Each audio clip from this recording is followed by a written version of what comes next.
ವೀಕ್ಷಕರೇ, corona 30 minutes 30 news ವಿಶೇಷ ಬುಲೆಟಿನ್ಗೆ ಸ್ವಾಗತ. ನಾನು ಸೌಮ್ಯ ಮಳಲಿ, ನನ್ನ ಜೊತೆ ಇದ್ದಾರೆ ನಾನು ಪೃಥ್ವಿರಾಜ್ ಹಾರ್ನಾಳ್. ಕೊರೋನಾಗೆ ಸಂಬಂಧಪಟ್ಟಂತಹ ಪ್ರಮುಖ 30 ಸುದ್ದಿಗಳನ್ನ 30 ನಿಮಿಷದಲ್ಲಿ ಒಂದೊಂದಾಗಿ ನೋಡ್ತಾ ಹೋಗೋಣ. ಕರ್ನಾಟಕದಲ್ಲಿ ದಿನೇ ದಿನೇ ಕೊರೋನಾ ಕೇಸ್ ಹೆಚ್ಚಾಗ್ತಾ ಇದೆ. ಇಂದು 12 ಮಂದಿಗೆ ಕೊರೋನಾ ಪಾಸಿಟಿವ್ ಇರೋದು ಕನ್ಫರ್ಮ್ ಆಗಿದೆ. ಈ ಮೂಲಕ ರಾಜ್ಯದಲ್ಲಿ 535 ಮಂದಿ ಕೊರೋನಾ ಸೋಂಕಿಗೆ ಒಳಗಾಗಿದ್ದಾರೆ.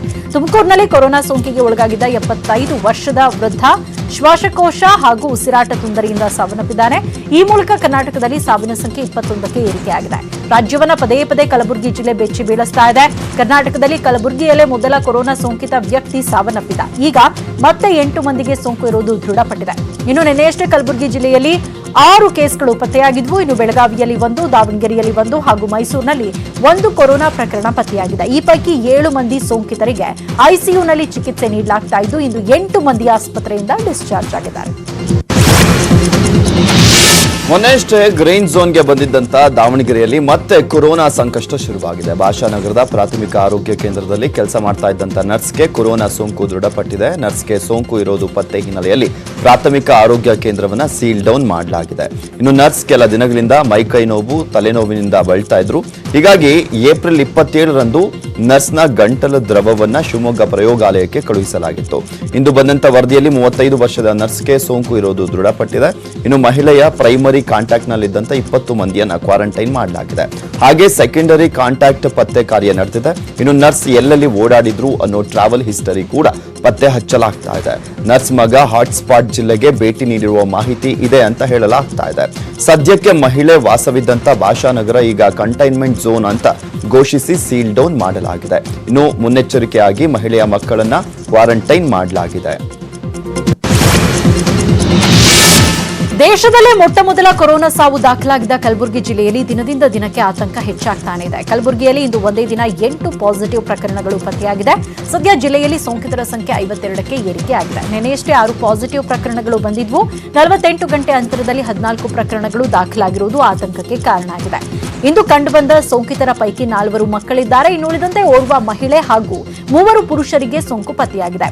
ಪೇಷಂಟ್ ನಂಬರ್ 425ರಿಂದ 4ವರಿಗೆ, ಪೇಷಂಟ್ ನಂಬರ್ 205ರಿಂದ 2 ಹಾಗೂ ಪೇಷಂಟ್ ನಂಬರ್ 395ರಿಂದ ಓರ್ವನಿಗೆ ಸೋಂಕು ಹರಡಿರುವುದು ದೃಢಪಟ್ಟಿದೆ. ಎಲ್ಲ 8 ಪಾಸಿಟಿವ್ಗಳ ಮೂಲ ಮೋಮಿನಾಪುರದ ಪೇಷಂಟ್ ನಂಬರ್ 205 ಅಂತ ಪತ್ತೆ ಹಚ್ಚಲಾಗಿದೆ. ಬಟ್ಟೆ ವ್ಯಾಪಾರಿಯಾಗಿದ್ದ 55 ವರ್ಷದ ವ್ಯಕ್ತಿಗೆ ತಬ್ಲಿಗಿ ಹೋಗಿ ಬಂದಾಗಿನಿಂದ ಸೋಂಕು ಹರಡಿದ್ದು ಚಿಕಿತ್ಸೆ ಫಲಿಸದೆ ವ್ಯಕ್ತಿ ಸಾವನ್ನಪ್ಪಿದ. ಈತನಿಂದ ಇದುವರೆಗೆ 22 ಜನರಿಗೆ ಸೋಂಕು ಹರಡಿದೆ. ದಿನೇ ದಿನೇ ಬೆಳೀತಾ ಇರೋ ಚೈನ್ ಲಿಂಕ್ ಆತಂಕಕ್ಕೆ ಕಾರಣವಾಗಿದ್ದು, ಸೋಂಕಿತರಿಗೆ ಐಸೋಲೇಷನ್ ವಾರ್ಡ್ನಲ್ಲಿ ಚಿಕಿತ್ಸೆ ನೀಡಲಾಗ್ತಾ ಇದೆ. ಆಶಾ ಕಾರ್ಯಕರ್ತೆಯರ ಮೇಲಿನ ಹಲ್ಲೆಗಳು ನಿಲ್ತಾನೇ ಇಲ್ಲ. ವಿಜಯಪುರದಲ್ಲಿ ಕೊರೋನಾ ಸರ್ವೆ ಮಾಡಲಿಕ್ಕೆ ಬಂದಿದ್ದಂತ ಆಶಾ ಕಾರ್ಯಕರ್ತೆ ಮೇಲೆ ಹಲ್ಲೆಗೆ ಯತ್ನ ಮಾಡಲಾಗಿದೆ. ಕೊರೋನಾ ಜಾಗೃತಿ ಮೂಡಿಸ್ತಾ ಇದ್ದಂತ ವೇಳೆ ಕಾರ್ಯಕರ್ತೆ ಬಳಿ ಇದ್ದಂತ ಸರ್ವೆ ಪುಸ್ತಕವನ್ನ ಕಿತ್ತುಕೊಂಡು ಹಲ್ಲೆಗೆ ಯತ್ನವನ್ನ ಮಾಡಲಾಗಿದೆ. ವಿಜಯಪುರ ಜಿಲ್ಲೆಯ ಸಿಂದಗಿ ತಾಲೂಕಿನ ಅಚ್ಯಾಳ ಗ್ರಾಮದಲ್ಲಿ ಒಂದು ಘಟನೆ ನಡೆದಿದೆ. ಆಶಾ ಕಾರ್ಯಕರ್ತೆ ಸಾವಿತ್ರಿ ಬಡಿಗೇರ ಎಂಬುವರ ಮೇಲೆ ಹಲ್ಲೆಗೆ ಯತ್ನವನ್ನ ಮಾಡಲಾಗಿದೆ. ಈ ವೇಳೆ ಪರಸ್ಪರ ವಾಗ್ವಾದ, ಕಾರ್ಯಕರ್ತೆ ಕೈ ಹಿಡಿದು ಎಳೆದಾಡಿದ್ದಾರೆ. ಓರ್ವ ಮಹಿಳೆ ಮಾತಿಗೆ ಮಾತು ಬೆಳೆದು ಕಾರ್ಯಕರ್ತೆ ಹಾಗೂ ಇನ್ನೊಂದು ಮಹಿಳೆ ಕುಟುಂಬದವರಿಗೂ ವಾಗ್ವಾದವೇ ನಡೆದಿದೆ. ಪದೇ ಪದೇ ನಮ್ಮ ಏರಿಯಾಗೆ ಯಾಕೆ ಬರ್ತೀರಾ ಅಂತ ಹಲ್ಲೆಗೆ ಮುಂದಾಗಿದ್ದಾರೆ. ಒಂದು ಇಡೀ ಕುಟುಂಬ ಸೈನಜಾ ಅರಬ್ ಹಲ್ಲೆಗೆ ಯತ್ನಿಸಿದಂತ ಮಹಿಳೆ ಸದ್ಯ ಸಿಂದಗಿ ಠಾಣಾ ವ್ಯಾಪ್ತಿಯಲ್ಲಿ ಘಟನೆ ನಡೆದಿದ್ದು, ಹಲ್ಲೆ ಮಾಡಿದಂತ 5 ವಿರುದ್ಧ ಪೊಲೀಸರು ಎಫ್ಐಆರ್ ಅನ್ನ ದಾಖಲು ಮಾಡಿದ್ದಾರೆ.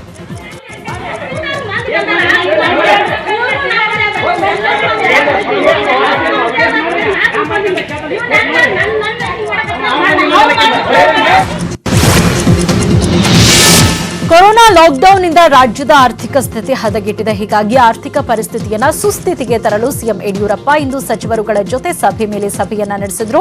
ಸಿಎಂ ಯಡಿಯೂರಪ್ಪ ಅಧ್ಯಕ್ಷತೆಯಲ್ಲಿ ಬೆಂಗಳೂರು ಅಭಿವೃದ್ಧಿ ಪ್ರಾಧಿಕಾರದ ಸಕ್ರಮೀಕರಣ ಉಪಸಮಿತಿ ಸಭೆ ನಡೆಯಿತು. ಸಭೆಯಲ್ಲಿ ಕಂದಾಯ ಸಚಿವ ಆರ್ ಅಶೋಕ್, ವಸತಿ ಸಚಿವ ವಿ ಸೋಮಣ್ಣ, ಕಾನೂನು ಮತ್ತು ಸಂಸದೀಯ ವ್ಯವಹಾರಗಳ ಸಚಿವ ಜೆಸಿ ಮಾಧುಸ್ವಾಮಿ, ಪ್ರಾಥಮಿಕ ಶಿಕ್ಷಣ ಸಚಿವ ಸುರೇಶ್ ಕುಮಾರ್, ಮುಖ್ಯ ಕಾರ್ಯದರ್ಶಿ ಟಿಎಂ ವಿಜಯ್ ಭಾಸ್ಕರ್ ಭಾಗವಹಿಸಿದ್ರು. ಸಭೆಯಲ್ಲಿ ಅಕ್ರಮ ಮನೆಗಳ ಸಕ್ರಮಕ್ಕೆ ಅಧಿಕಾರಿಗಳು ಸಲಹೆಯನ್ನ ನೀಡಿದ್ರು. ಇದರಿಂದ ಸರ್ಕಾರಕ್ಕೆ 50,000 ಕೋಟಿ ಲಾಭ ಬರುತ್ತೆ. ತಕ್ಷಣವೇ ಜಾರಿಗೆ ತಂದ್ರೆ ಕೊರೋನಾ ಸಂಕಷ್ಟದಿಂದ ಪಾರಾಗಬಹುದು ಅಂತ ಸಲಹೆಯನ್ನ ನೀಡಿದ್ರು.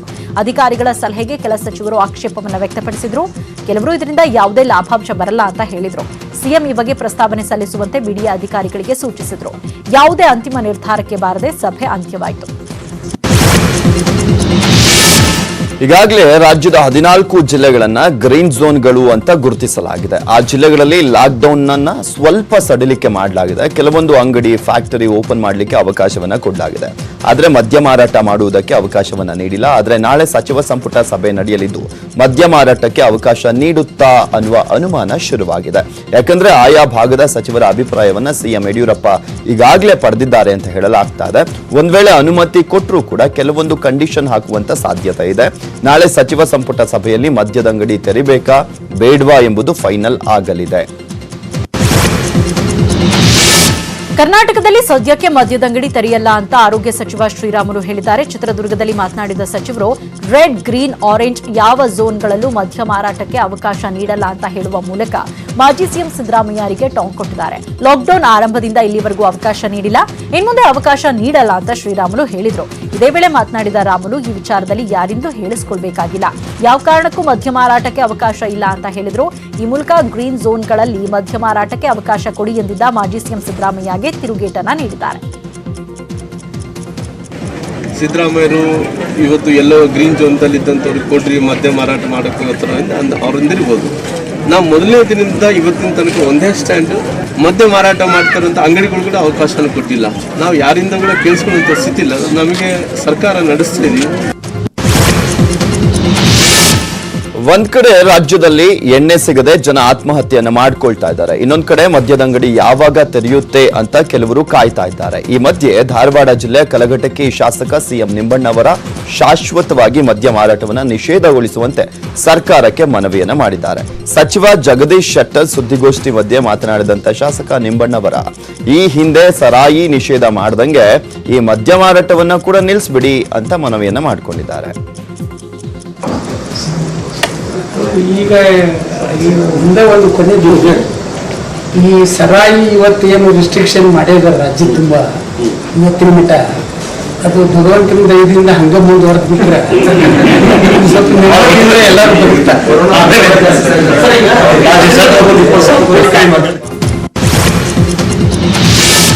ಹುಬ್ಬಳ್ಳಿ ಧಾರವಾಡ ಜಿಲ್ಲೆ ಕೊರೋನಾ ಆರೆಂಜ್ ಝೋನ್ನಲ್ಲಿದೆ. ಈ ಬಗ್ಗೆ ಇಂದು ಮಾತನಾಡಿದ ಜಗದೀಶ್ ಶೆಟ್ಟರ್, ಜಿಲ್ಲೆಯಲ್ಲಿ ಅವಶ್ಯಕ ವಸ್ತು ಗೂಡ್ಸ್ ಉತ್ಪಾದನೆಗೆ ಈಗಾಗಲೇ ಅವಕಾಶವನ್ನ ಕೊಟ್ಟಿದ್ದೇವೆ.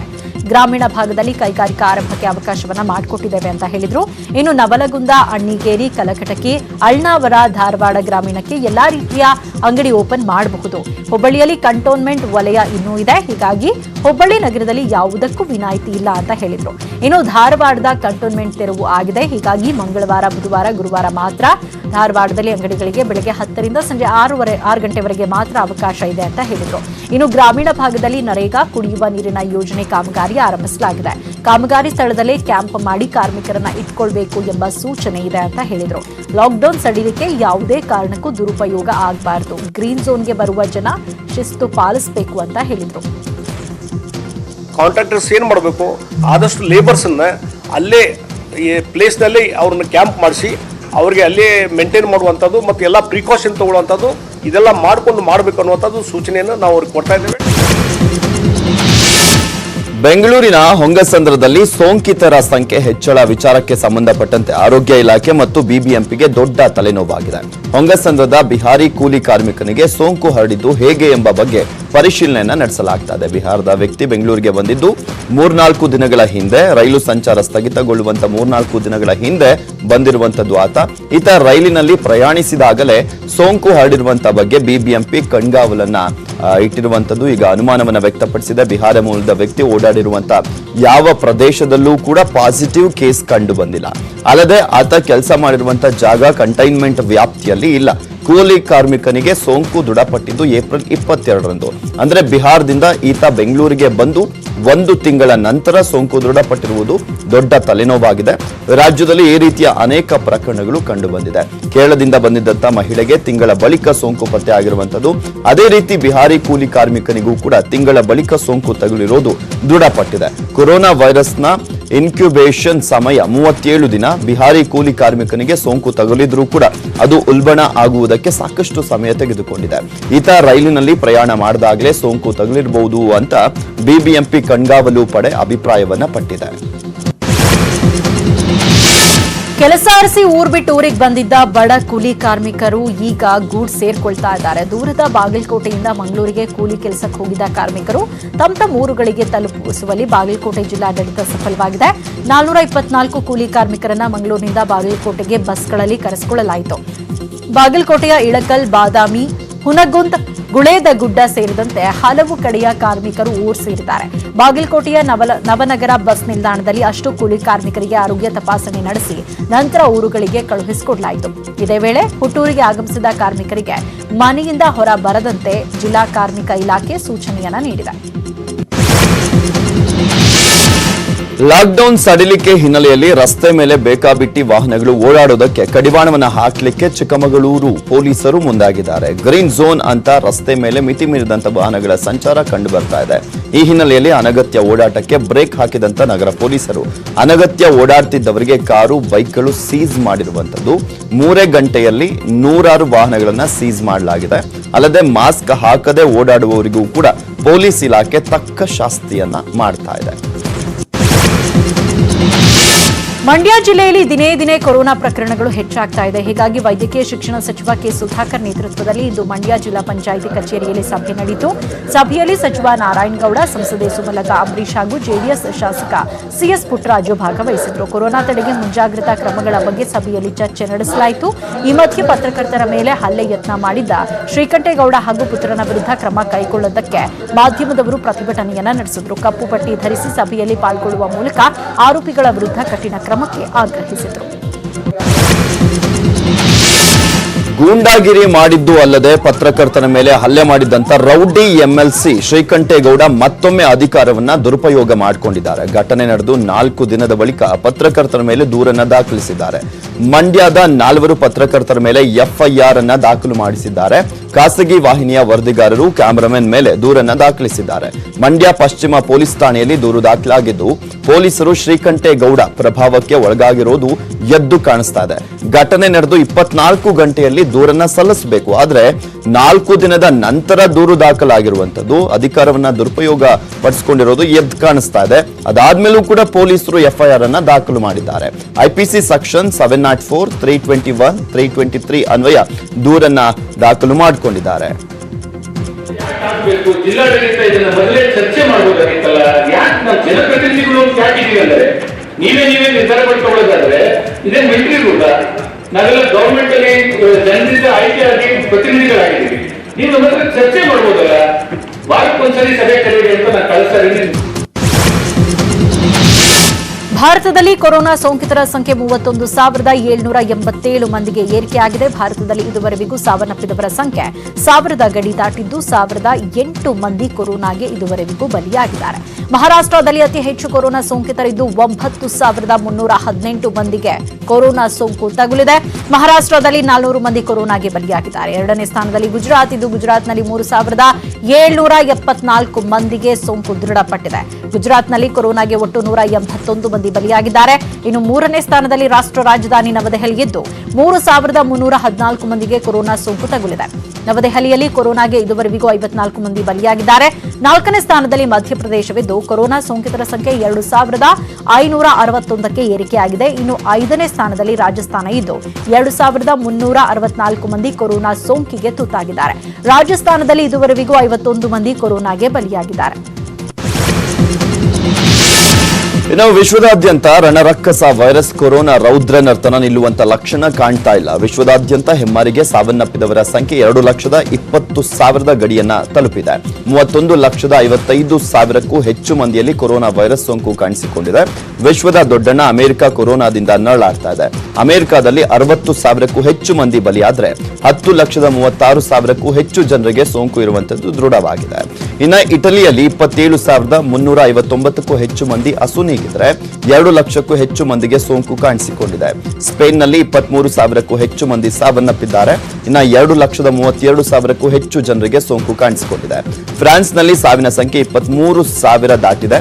ಅಲ್ಲಿ 1,65,000ಕ್ಕೂ ಹೆಚ್ಚು ಜನರಿಗೆ ಕೊರೋನಾ ಸೋಂಕು ಇರುವಂತದ್ದು ದೃಢಪಟ್ಟಿದೆ. ಜರ್ಮನಿ ಹಾಗೂ ಇಂಗ್ಲೆಂಡ್ನಲ್ಲೂ ಕೂಡ ತಲಾ 1.5 ಲಕ್ಷಕ್ಕೂ ಅಧಿಕ ಸೋಂಕಿತರಿದ್ದಾರೆ. ಇಂಗ್ಲೆಂಡ್ನಲ್ಲಿ ಸಾವಿನ ಸಂಖ್ಯೆ 21,000 ಗಡಿಯನ್ನ ದಾಟಿದೆ. ಬಾಗಲಕೋಟೆಯಲ್ಲಿರುವ ಹಲವಾರು ಬಡ ಕುಟುಂಬಗಳಿಗೆ ಶಾಸಕ ವೀರಣ್ಣ ಚರಂತಿಮಠ ಜೋಳದ ಕಿಟ್ ವಿತರಿಸಿದ್ರು. ಬಾಗಲಕೋಟೆಯ ವಾರ್ಡ್ ನಂಬರ್ 9 ಸ್ಲಂನಲ್ಲಿ ವಾಸಿಸ್ತಾ ಇರುವ ಕುಟುಂಬಗಳಿಗೆ ಕಿಟ್ ವಿತರಣೆ ಮಾಡಲಾಯಿತು. ಪ್ರತಿ ಕುಟುಂಬಕ್ಕೆ 5 ಕೆಜಿಯಂತೆ 400 ಕಿಟ್ಗಳನ್ನು ಶಾಸಕ ಚರಂತಿಮಠ ವಿತರಿಸಿದ್ರು. ಕಿಟ್ ವಿತರಣೆ ವೇಳೆ ಜನರಿಗೆ ಜಾಗೃತಿ ಮೂಡಿಸಿದ ಶಾಸಕರು ಕೊರೋನಾ ಬಗ್ಗೆ ತೆಗೆದುಕೊಳ್ಳಬೇಕಾದ ಮುಂಜಾಗ್ರತಾ ಕ್ರಮ ಸೇರಿದಂತೆ ಆರೋಗ್ಯ ಕಾಪಾಡಿಕೊಳ್ಳುವುದರ ಬಗ್ಗೆ ತಿಳಿ ಹೇಳಿದರು. ಶಾಸಕ ಚರಂತಿಮಠ ಅವರ ಜೊತೆ ಎಪಿಎಂಸಿ ವರ್ತಕರಾದ ದ್ಯಾವಪ್ಪ, ಮಹೇಶ್ ಅಂಗಡಿ ಅವರು ಕೂಡ ಕಿಟ್ ವಿತರಣೆಗೆ ಸಾಥ್ ನೀಡಿದರು. 31 ದಿನಗಳ ಬಳಿಕ ಉಡುಪಿ ಜಿಲ್ಲೆಯಲ್ಲಿ ಗ್ರೀನ್ ಝೋನ್ಗೆ ಸಿಗಬಹುದಾದಂತಹ ವಿನಾಯಿತಿ ಕೊನೆಗೂ ಸಿಕ್ಕಿದೆ. ಉಡುಪಿ ಗ್ರೀನ್ ಝೋನ್ ಎಂಬ ಅಧಿಕೃತ ಘೋಷಣೆಯೊಂದೇ ಬಾಕಿ ಇರುವಂತದ್ದು. ಗ್ರೀನ್ ಝೋನ್ ವಿನಾಯಿತಿ ಹಿನ್ನೆಲೆಯಲ್ಲಿ ಗ್ರಾಮೀಣ ಭಾಗದಲ್ಲಿ ಗೇರು ಬೀಜ ಘಟಕ, ಪಾತ್ರೆಗಳು, ಜಲ್ಲಿ ಕ್ರಷರ್ಗಳು, ಮೀನುಗಾರಿಕೆಗೆ ಸಂಬಂಧಪಟ್ಟು ಬಲೆಯನ್ನ ತಯಾರು ಮಾಡುವಂತಹ ಕಾರ್ಖಾನೆಗಳು, ಹೋಲೋ ಬ್ಲಾಕ್ ಯೂನಿಟ್ಗಳು ಆರಂಭವಾಗಿವೆ. ಉಡುಪಿ ನಗರ ಭಾಗದಲ್ಲಿ ಇಂದು ವಾಹನಗಳ ಸಂಚಾರ ಸ್ವಲ್ಪ ಜಾಸ್ತಿಯಾಗಿಯೇ ಇತ್ತು. ಗ್ರಾಮೀಣ ಭಾಗದಲ್ಲಿ ಕಟ್ಟಡ ನಿರ್ಮಾಣ ಕಾಮಗಾರಿಗಳು ಇಂದು ಭರ್ಜರಿಯಾಗಿ ಆರಂಭಗೊಂಡಿದ್ವು. ಮಳುಗಾರಿಕೆ ಮತ್ತು ಜಲ್ಲಿ ಕ್ರಷರ್, ಕೆಂಪು ಕಲ್ಲಿನ ಕ್ರಷರ್ಗಳು ಆರಂಭ ಆಗಿರುವುದರಿಂದ ಗ್ರಾಮೀಣ ಭಾಗದಲ್ಲಿ ವಾಹನಗಳ ಓಡಾಟ, ಜನರ ಓಡಾಟ ಕಂಡುಬಂತು. ಫ್ಯಾಕ್ಟರಿ ಓಪನ್ ಮಾಡಿದ ಮಾಲೀಕರು ಕೂಡ ಸರ್ಕಾರದ ಆರೋಗ್ಯ ಇಲಾಖೆಯ ಗೈಡ್ಲೈನ್ಸ್ ಅನ್ನ ಕಡ್ಡಾಯವಾಗಿ ಪಾಲಿಸಲೇಬೇಕು, ಇಲ್ಲದಿದ್ದಲ್ಲಿ ಮಾಲೀಕರ ವಿರುದ್ಧ ಕೇಸು ದಾಖಲಿಸುತ್ತೇವೆ ಅಂತ ಸ್ಯಾನಿಟೈಸರ್, ಮಾಸ್ಕ್ ಮತ್ತು ಸಾಮಾಜಿಕ ಅಂತರ ಕಾಪಾಡುವ ಕಾರ್ಮಿಕರ ವಿರುದ್ಧವೂ ಕೂಡ ಕಾಪಾಡದಂತಹ ಕಾರ್ಮಿಕರ ವಿರುದ್ಧವೂ ಕೂಡ ಕೇಸ್ ಹಾಕುವಂತಹ ಅವಕಾಶ ಸರ್ಕಾರಕ್ಕೆ ಇದೆ ಅಂತ ಜಿಲ್ಲಾಧಿಕಾರಿ ಜಿ ಜಗದೀಶ್ ಎಚ್ಚರಿಕೆಯನ್ನ ನೀಡಿದ್ದಾರೆ. ಕೋಲಾರದ ಹಸಿರು ವಲಯಗಳಲ್ಲಿ ಲಾಕ್ಡೌನ್ ಸಡಿಲಿಕೆ ಬಗ್ಗೆ ಕೋಲಾರ ಜಿಲ್ಲಾಧಿಕಾರಿ ಸತ್ಯಭಾಮ ಮಾಹಿತಿಯನ್ನ ನೀಡಿದ್ದಾರೆ. ಜಿಲ್ಲೆಯಲ್ಲಿರುವ 8,400 ಸಣ್ಣ, ಮಧ್ಯಮ, ಬೃಹತ್ ಕೈಗಾರಿಕೆಗಳ ಪುನರ್ ಆರಂಭಕ್ಕೆ ಗ್ರೀನ್ ಸಿಗ್ನಲ್ ನೀಡಲಾಗಿದೆ. ಜಿಲ್ಲೆಯಲ್ಲಿರೋ ಕಾರ್ಮಿಕರನ್ನೇ ಬಳಸಿ ಕೈಗಾರಿಕೆ ಆರಂಭಕ್ಕೆ ಅನುಮತಿಯನ್ನ ನೀಡಲಾಗಿದೆ. ಇದರ ಜೊತೆ ದಿನಸಿ ಇತರೆ ವ್ಯಾಪಾರ ಕುರಿತು ಅಧಿಕೃತ ಮಾಹಿತಿ ಹೊರಬೀಳಬೇಕಾಗಿದೆ. ನಗರಸಭೆ, ಪುರಸಭೆ, ಗ್ರಾಮ ಪಂಚಾಯಿತಿ ಅಧಿಕಾರಿಗಳ ಸಭೆ ಬಳಿಕ ನಿರ್ಧಾರವನ್ನು ಕೈಗೊಳ್ಳಲಾಗುವುದು ಅಂತ ತಿಳಿಸಿದ್ದಾರೆ. ಆದರೆ ಈ ನಡುವೆ ಡೆಂಟಲ್ ಕ್ಲಿನಿಕ್, ಬಾರ್ಬರ್ ಶಾಪ್ಗೆ ಅನುಮತಿ ನೀಡಲಾಗಿಲ್ಲ. ಜೊತೆಗೆ ಲಾಕ್ಡೌನ್ ಮುಗಿಯುವವರೆಗೂ ಅನಗತ್ಯ ವಾಹನ ಓಡಾಟ ಇರೋದಿಲ್ಲ. ಸಾಮಾಜಿಕ ಅಂತರ ಪಾಲಿಸದಿದ್ರೆ ಮಳಿಗೆ ಮಾಲೀಕರೇ ಹೊಣೆ. ನಿಯಮ ಉಲ್ಲಂಘಿಸಿದ್ರೆ ಮಳಿಗೆಗಳಿಗೆ ಬೀಗ ಹಾಕಲಾಗುವುದು ಅಂತ ಕೋಲಾರ ಜಿಲ್ಲಾಧಿಕಾರಿ ಸತ್ಯಭಾಮ ತಿಳಿಸಿದ್ದಾರೆ. ಕೊರೋನಾ ವಿರುದ್ಧ ಇಡೀ ಸರ್ಕಾರನೇ ಹೋರಾಟವನ್ನು ಮಾಡ್ತಾ ಇದೆ. ರಾಜ್ಯದ ಜಿಲ್ಲಾಧಿಕಾರಿಗಳು ಸಹ ಸರ್ಕಾರದ ನಿರ್ದೇಶನದಂತೆ ಹಗಲಿರುಳು ದುಡಿತಾ ಇದ್ದಾರೆ. ಚಾಮರಾಜನಗರದ ಜಿಲ್ಲಾಧಿಕಾರಿ ಅವರ ತಾಯಿ ಅನಾರೋಗ್ಯದಿಂದ ಹಾಸಿಗೆ ಹಿಡಿದಿದ್ರು ಕೂಡ ನೋಡುವುದಕ್ಕೆ ಹೋಗದೆ ಕರ್ತವ್ಯದಲ್ಲಿ ಬ್ಯುಸಿ ಆಗಿದ್ದಾರೆ. ಪಕ್ಕದ ಮೈಸೂರಿನಲ್ಲೇ ತಾಯಿ ಇದ್ರೂ ಕೂಡ ಜಿಲ್ಲಾಧಿಕಾರಿ ರವಿ ಅವರು ಹೋಗದೆ ಕೊರೋನಾ ವಿರುದ್ಧದ ಸಮರದಲ್ಲಿ ಪಾಲ್ಗೊಂಡಿದ್ದಾರೆ. ಈ ಬಗ್ಗೆ ಪ್ರತಿಕ್ರಿಯೆ ನೀಡಿರುವಂತಹ ಚಾಮರಾಜನಗರ ಡಿಸಿ ರವಿ, ತಾಯಿ ಚೇತರಿಸಿಕೊಳ್ತಿರೋದು ಸಮಾಧಾನವನ್ನ ತಂದಿದೆ. ಅವರ ಆಶೀರ್ವಾದದಿಂದಲೇ ನಾವು ಸಾರ್ವಜನಿಕರ ಸೇವೆಯನ್ನ ಮಾಡೋಕೆ ಸಾಧ್ಯವಾಗ್ತಾ ಇದೆ ಅಂತ ಹೇಳಿದ್ದಾರೆ. ಜಿಲ್ಲಾಧಿಕಾರಿಯ ಈ ಕರ್ತವ್ಯ ನಿಷ್ಠೆಗೆ ಎಲ್ಲೆಡೆ ಪ್ರಶಂಸೆ ವ್ಯಕ್ತವಾಗಿದೆ.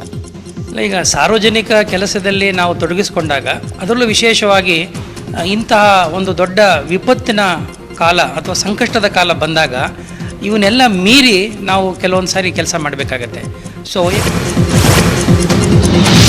ರಾಜ್ಯದಲ್ಲಿ ಆಹಾರ ಧಾನ್ಯದ ಕೊರತೆ ಇಲ್ಲ. ಮುಂದಿನ 2 ತಿಂಗಳಿಗೆ ನೀಡಬೇಕಾದಂತಹ ಆಹಾರ ಧಾನ್ಯ 20 ಜಿಲ್ಲೆಗೆ ಈಗಾಗಲೇ ತಲುಪಿದೆ ಅಂತ ಆಹಾರ ಮತ್ತು ನಾಗರಿಕ ಸರಬರಾಜು ಸಚಿವ ಕೆ ಗೋಪಾಲಯ್ಯ ಹೇಳಿದ್ದಾರೆ. ಹಾವೇರಿಯಲ್ಲಿ ಮಾತನಾಡಿದಂತಹ ಸಚಿವರು ಇನ್ನುಳಿದಂತಹ ಜಿಲ್ಲೆಗಳಿಗೆ 2 ದಿನಗಳಲ್ಲಿ ಆಹಾರ ಧಾನ್ಯ ತಲುಪುತ್ತೆ. ಲಾಕ್ಡೌನ್ ನಿಂದ ಬಡವರಿಗೆ ನೀಡಬೇಕಾದಂತಹ ಪಡಿತರ ವ್ಯವಸ್ಥೆಗೆ ಯಾವುದೇ ರೀತಿಯಾದಂತಹ ತೊಂದರೆ ಇಲ್ಲ. ಪಡಿತರ ಅಂಗಡಿಗಳಲ್ಲಿ ಪಡಿತರ ವಿತರಣೆ ವೇಳೆ ಬಡವರಿಂದ ಹಣ ವಸೂಲಿ ಹಾಗೂ ತೂಕದಲ್ಲಿ ವ್ಯತ್ಯಾಸ ಕಂಡು ಬಂದರೆ ಅಂತವರ ವಿರುದ್ಧ ಸೂಕ್ತ ಕ್ರಮ ಜರುಗಿಸಲಾಗುತ್ತದೆ ಅಂತ ಹೇಳಿದರು. ಲಾಕ್ಡೌನ್ ಎಫೆಕ್ಟ್ನಿಂದಾಗಿ ಧಾರವಾಡದ ಮಾತುಬಾರದ ವಿಶೇಷ ಚೇತನ ದಂಪತಿ ಬೆಂಗಳೂರಿನಲ್ಲಿ ಲಾಕ್ ಆಗಿದ್ದಾರೆ. 7 ತಿಂಗಳ ಗರ್ಭಿಣಿಗೆ ಗಂಡನ ಜೊತೆ ತವರಿಗೆ ವಾಪಸ್ ಬರಲು ಸಮಸ್ಯೆ ಆಗಿದೆ. ಧಾರವಾಡ ತಾಲೂಕಿನ ಲಕಮಾಪುರ ಗ್ರಾಮದ ವಿಶೇಷ ಚೇತನ ದಂಪತಿ ದೀಪಕ್ ಹಾಗೂ ಬಸವ್ವ ಕಳೆದ 1.5 ತಿಂಗಳಿನಿಂದ ಬೆಂಗಳೂರಿನಲ್ಲಿ ಲಾಕ್ ಆಗಿದ್ದಾರೆ. ನಿತ್ಯವೂ ವಿಡಿಯೋ ಕಾಲ್ ಮಾಡಿ ಕುಟುಂಬಸ್ಥರಿಗೆ ನೋವನ್ನ ಹೇಳಿಕೊಳ್ತಾ ಇದ್ದಾರೆ.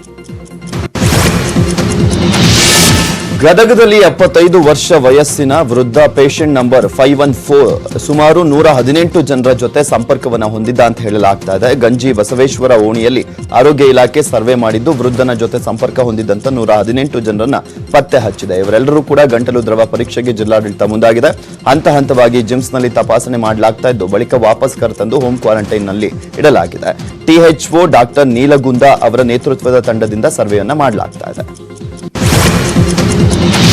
ಕೊರೋನಾ ವಿರುದ್ಧದ ಹೋರಾಟಕ್ಕೆ ಇಡೀ ವಿಶ್ವವೇ ಭಾರತಕ್ಕೆ ಶಹಬಾಷ್ಗಿರಿ ನೀಡ್ತಾ ಇದೆ. ಈ ನಡುವೆ ಬೆಂಗಳೂರು ಪೊಲೀಸರಿಗೆ ವಿದೇಶದಲ್ಲಿ ಸಲ್ಯೂಟ್ ಮಾಡಲಾಗಿದೆ. ಕೊರೋನಾ ವಿರುದ್ಧ ಜನರ ರಕ್ಷಣೆಗೆ ಹಗಲಿರುಳು ಶ್ರಮಿಸ್ತಾ ಇರುವ ಬೆಂಗಳೂರು ಪೊಲೀಸರು ಹಾಗೂ ಬೆಂಗಳೂರು ನಗರ ಪೊಲೀಸ್ ಆಯುಕ್ತ ಭಾಸ್ಕರ್ ರಾವ್ ತಂಡಕ್ಕೆ ಧನ್ಯವಾದ ಹೇಳಲಾಗಿದೆ. ಆಸ್ಟ್ರೇಲಿಯಾ ಮೆಲ್ಬೋರ್ನ್ ನಗರದ ಅರ್ಥವರ್ಥನ್ ಎಂಬ ಬಾಲಕ ಬೆಂಗಳೂರು ಪೊಲೀಸರಿಗೆ ಸಲ್ಯೂಟ್ ಮಾಡಿದ್ದಾನೆ. ಬಾಲಕನ ಸಲ್ಯೂಟ್ಗೆ ಟ್ವೀಟ್ ಮೂಲಕ ಬೆಂಗಳೂರು ಪೊಲೀಸ್ ಇಲಾಖೆ ಧನ್ಯವಾದ ಹೇಳಿದೆ. ಚಾಮರಾಜನಗರದಲ್ಲಿ ಅದ್ದೂರಿ ವಿವಾಹಕ್ಕೆ ಬ್ರೇಕ್ ಹಾಕಿ ಸರಳವಾಗಿ ಜೋಡಿ ವಿವಾಹವನ್ನ ಮಾಡಿಕೊಂಡಿದೆ. ಮದುವೆ ಖರ್ಚಿನ ಹಣವನ್ನ ಸಿಎಂ ಹಾಗೂ ಪಿಎಂ ಪರಿಹಾರ ನಿಧಿಗೆ ನೀಡಿದ್ದಾರೆ. ಹರವೆ ಗ್ರಾಮದಲ್ಲಿ ಚಂದ್ರಶೇಖರ್ ಮೂರ್ತಿ ಹಾಗೂ ಮೇಘನಾ ಅವರ ಸರಳ ವಿವಾಹ ನೆರವೇರಿದೆ. ವಧುವಿನ ಮನೆಯಲ್ಲಿ ಹಸಿರು ಚಪ್ಪರದಡಿ ದಂಪತಿ ನವಜೀವನಕ್ಕೆ ಕಾಲಿಟ್ಟಿದ್ದಾರೆ. ಮದುವೆಯಿಂದ ಉಳಿತಾಯವಾದಂತಹ ಹಣದಲ್ಲಿ 50,000 ಹಣವನ್ನ ಪ್ರಧಾನಮಂತ್ರಿ ಪರಿಹಾರ ನಿಧಿಗೆ ನೀಡಲಾಗಿದೆ. ಸಿಆರ್ಪಿಎಫ್ ಯೋಧ ಸಚಿನ್ ಮೇಲೆ ಕೇಸ್ ದಾಖಲು ಮಾಡಿದ್ದರ ಸಂಬಂಧ ಸದಲಗ ಸಬ್ ಇನ್ಸ್ಪೆಕ್ಟರ್ ಅನಿಲ್ ಕುಮಾರ್ ರನ್ನ ಕರ್ತವ್ಯ ಲೋಪ ಆರೋಪದಡಿ ಸಸ್ಪೆಂಡ್ ಮಾಡಿ ಉತ್ತರ ವಲಯ ಐಜಿಪಿ ರಾಘವೇಂದ್ರ ಸುಹಾಸ್ ಆದೇಶಿಸಿದ್ದಾರೆ. ಯೋಧನ ಪ್ರಕರಣದ ಸಮಸ್ಯೆ ಸರಿಯಾಗಿ ನಿರ್ವಹಣೆ ಮಾಡದಂತ ಹಿನ್ನೆಲೆಯಲ್ಲಿ ಪಿಎಸ್ಐ ಅನಿಲ್ ಕುಮಾರ್ ರನ್ನ ಸಸ್ಪೆಂಡ್ ಮಾಡಲಾಗಿದ್ದು ಪ್ರಕರಣದ ಕುರಿತು ತನಿಖೆಯನ್ನ ಮಾಡಲಾಗ್ತಾ ಇದೆ ಅಂತ ಉತ್ತರ ವಲಯ ಐಜಿಪಿ ಆಗಿರುವಂತಹ ರಾಘವೇಂದ್ರ ಸುಹಾಸ್ ಹೇಳಿದ್ದಾರೆ. ಘಟನೆ ನಡೆದಂತ ದಿನವೇ ಸಿಆರ್ಪಿಎಫ್ ಅಧಿಕಾರಿಗಳಿಗೆ ಮಾಹಿತಿಯನ್ನ ನೀಡಲಾಗಿತ್ತು. 3ನೇ ದಿನ ಸಿಆರ್ಪಿಎಫ್ ಅಧಿಕಾರಿಗಳಿಗೆ ಪತ್ರವನ್ನು ಬರೆದು ರವಾನಿಸಲಾಗಿತ್ತು. ತನಿಖೆ ಮುಂದುವರೆದಿದ್ದು ಪೇದೆಗಳು ತಪ್ಪು ಮಾಡಿದ್ದಾರಾ ಅನ್ನೋದರ ಬಗ್ಗೆ ವಿಚಾರಣೆ ನಡೀತಾ ಇದೆ ಅಂತ ಉತ್ತರ ವಲಯ ಐಜಿಪಿ ರಾಘವೇಂದ್ರ ಸುಹಾಸ್ ಹೇಳಿದ್ದಾರೆ. ಬೆಳಗಾವಿಯಲ್ಲಿ ಅವರು ಈ ಒಂದು ವಿಚಾರವನ್ನು ಸ್ಪಷ್ಟಪಡಿಸಿದ್ದಾರೆ. ಮಾಜಿ ಸಂಸದ ಕೆಎಚ್ ಮುನಿಯಪ್ಪ ಅವರ ಬೆಂಬಲಿಗರು ಇಂದು ರೇಷನ್ ಹಂಚುವ ವೇಳೆ ಮಹಿಳೆಯರು ಮುಗಿಬಿದ್ದ ಘಟನೆ ನಡೆದಿದೆ. ಕೊರೋನಾ ಲಾಕ್ಡೌನ್ ಇದ್ರೂ ಕೂಡ ಕಾರ್ಯಕ್ರಮ ನಡೆಸಿ ಮುನಿಯಪ್ಪ ಬೆಂಬಲಿಗರು ರೇಷನ್ ಹಂಚಲು ಮುಂದಾಗಿದ್ದಾರೆ. ಕೋಲಾರ ನಗರದ ಹಾರುಹಳ್ಳಿ ಬಡಾವಣೆಯಲ್ಲಿ ಅಕ್ಕಿ, ತರಕಾರಿ, ಸೊಪ್ಪು ಮುಂತಾದ ದಿನಸಿ ಹಂಚುವ ವೇಳೆ ನೂರಾರು ಮಹಿಳೆಯರು ರೇಷನ್ಗಾಗಿ ಮುಗಿಬಿದ್ದ ದೃಶ್ಯ ಕಂಡುಬಂದಿದೆ. ಆರೋಗ್ಯ ಸೇತು ಮೊಬೈಲ್ ಅಪ್ಲಿಕೇಶನ್ ಅನ್ನ ಕಡ್ಡಾಯವಾಗಿ ಡೌನ್ಲೋಡ್ ಮಾಡಿಕೊಳ್ಳುವಂತೆ ಕೇಂದ್ರ ಸರ್ಕಾರ ತನ್ನ ಎಲ್ಲಾ ನೌಕರರಿಗೂ ಸೂಚನೆಯನ್ನ ನೀಡಿದೆ. ಈ ಅಪ್ಲಿಕೇಶನ್ ಅನ್ನ ಹೊಂದಿದ್ದವರಿಗಷ್ಟೇ ಕಚೇರಿಗಳಿಗೆ ಪ್ರವೇಶಾವಕಾಶ ಅಂತ ಕೇಂದ್ರ ಸರ್ಕಾರ ಸೂಚನೆಯನ್ನ ನೀಡಿದೆ. ಈ ಆಪ್ನಲ್ಲಿ ಸೇಫ್ ಅಥವಾ ಲೋ ರಿಸ್ಕ್ ಇದ್ರೆ ಮಾತ್ರ ಆ ಸಿಬ್ಬಂದಿಗೆ ಕಚೇರಿಗೆ ಪ್ರವೇಶವನ್ನ ಕಲ್ಪಿಸಲಾಗುತ್ತೆ. ಇನ್ನು ಇದರ ಜೊತೆಗೆ ಪ್ಲಾಸ್ಮಾ ಥೆರಪಿ ಕ್ಲಿನಿಕಲ್ ಟೆಸ್ಟ್ ನಡೆಸಲಿಕ್ಕೆ ಚಿಂತನೆ ನಡೆದಿದೆ. ದೆಹಲಿಯ ಏಮ್ಸ್ ಐಸಿಎಂಆರ್ ಸಹಭಾಗಿತ್ವದಲ್ಲಿ ಕೊರೋನಾ ಸೋಂಕು ನಿಯಂತ್ರಿಸುವ ಬಗ್ಗೆ ಕ್ಲಿನಿಕಲ್ ಟೆಸ್ಟ್ ಮಾಡಲಿಕ್ಕೆ ಚಿಂತನೆ ನಡೆದಿದೆ. ಅಧಿಕೃತ ಔಷಧಿಯನ್ನಾಗಿ ಪ್ಲಾಸ್ಮಾ ಥೆರಪಿ ಬಳಕೆ ಮಾಡುವ ಸಂಶೋಧನೆ ನಡೆದಿರುವಂತದ್ದು. ಸದ್ಯ ಪ್ರಾಯೋಗಿಕವಾಗಿ ಪ್ಲಾಸ್ಮಾ ಥೆರಪಿಗೆ ಒಳಪಡಿಸಲಾಗ್ತಾ ಇದೆ. ಇದು ಯಶಸ್ವಿಯಾಗಿರುವುದರಿಂದ ಕ್ಲಿನಿಕಲ್ ಟೆಸ್ಟ್ಗೆ ಪ್ರಯತ್ನಿಸಲಾಗ್ತಾ ಇದೆ. ಭಾರತೀಯ ವಿದ್ಯಾರ್ಥಿಯೊಬ್ಬ ಮಲೇಷ್ಯಾದಲ್ಲಿ ಪರದಾಟ ಪಡ್ತಾ ಇರುವ ದೃಶ್ಯ ಈಗ ಸಾಮಾಜಿಕ ಜಾಲತಾಣದಲ್ಲಿ ಹರಿದಾಡ್ತಾ ಇದೆ. ಮೂಲತಃ ಕೋಲಾರದವನಾದ ಭಾರ್ಗವ್ ರಾಮ್ ಎಂಬ ವಿದ್ಯಾರ್ಥಿ ಮಲೇಷ್ಯಾದಲ್ಲಿ ವ್ಯಾಸಂಗ ಮಾಡ್ತಾ ಇದ್ದು ತನಗೆ ಊಟ ಮಾಡಲು ದುಡ್ಡಿಲ್ಲ ಅಂತ ಅಳಲನ್ನು ತೋಡ್ಕೊಂಡಿದ್ದಾನೆ. ಕಳೆದ 45 ದಿನಗಳಿಂದ ತಾನು ಪಡ್ತಾ ಇರುವ ಸಂಕಷ್ಟವನ್ನ ವಿಡಿಯೋ ಮಾಡಿ ಸಾಮಾಜಿಕ ಜಾಲತಾಣದಲ್ಲಿ ಪೋಸ್ಟ್ ಮಾಡಿದ್ದಾನೆ.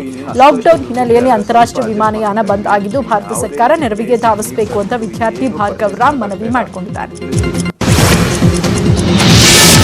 ಭಾರತದಲ್ಲಿ ಲಾಕ್ಡೌನ್ 2 ಮುಂದುವರಿಸಬೇಕಾ ಬೇಡವಾ ಅನ್ನೋ ಬಗ್ಗೆ ನ್ಯೂಸ್ 18 ಮಹಾ ಸಮೀಕ್ಷೆಯನ್ನ ನಡೆಸಿದೆ. ದೇಶದಾದ್ಯಂತ ಟ್ವಿಟರ್ನಲ್ಲಿ ಈ ಸಮೀಕ್ಷೆ ನಡೆಸಿದ್ದು ಜನರ ಅಭಿಪ್ರಾಯವನ್ನ ಸಂಗ್ರಹಿಸಲಾಗ್ತದೆ. 13 ಭಾಷೆಗಳ 26 ಟ್ವಿಟರ್ ಅಕೌಂಟ್ಗಳಿಂದ ನೆಟ್ವರ್ಕ್ 18 ಸಮೀಕ್ಷೆಯನ್ನ ನಡೆಸಿದೆ. 29,000 ಜನ ಈ ಸಮೀಕ್ಷೆಯಲ್ಲಿ ಉತ್ತರಿಸಿದ್ದಾರೆ. ಲಾಕ್ಡೌನ್ ತೆರವಿನ ಬಗ್ಗೆ 24 ಗಂಟೆಗಳ ಕಾಲ ಟ್ವಿಟರ್ನಲ್ಲಿ ಈ ಒಂದು ಸಮೀಕ್ಷೆ ನಡೆಯಿತು. ಲಾಕ್ಡೌನ್ ಮುಂದುವರಿಸಲಿಕ್ಕೆ 50% ಜನರು ಒಲವನ್ನ ತೋರಿದ್ದಾರೆ. ಸೋಂಕಿತ ಪ್ರದೇಶಗಳನ್ನಷ್ಟೇ ಲಾಕ್ಡೌನ್ ಮಾಡಿ ಅಂತ 25% ಜನ ಅಭಿಪ್ರಾಯವನ್ನು ಪಟ್ಟಿದ್ದಾರೆ. ಇನ್ನು ಸೋಂಕು ನಿಲ್ಲೋವರೆಗೂ ಲಾಕ್ಡೌನ್ ತೆಗಿಬೇಡಿ ಅಂತ 25% ಮಂದಿ ಅಭಿಪ್ರಾಯವನ್ನು ವ್ಯಕ್ತಪಡಿಸಿದ್ದಾರೆ. ಇದಿಷ್ಟು ಈಗಿನ ಪ್ರಮುಖ ಸುದ್ದಿ. ನೋಡ್ತಾರೆ ನ್ಯೂಸ್ 18 ಕನ್ನಡ. ಜಾಲ ನಮ್ಮದು, ಬಲ ನಿಮ್ಮದು.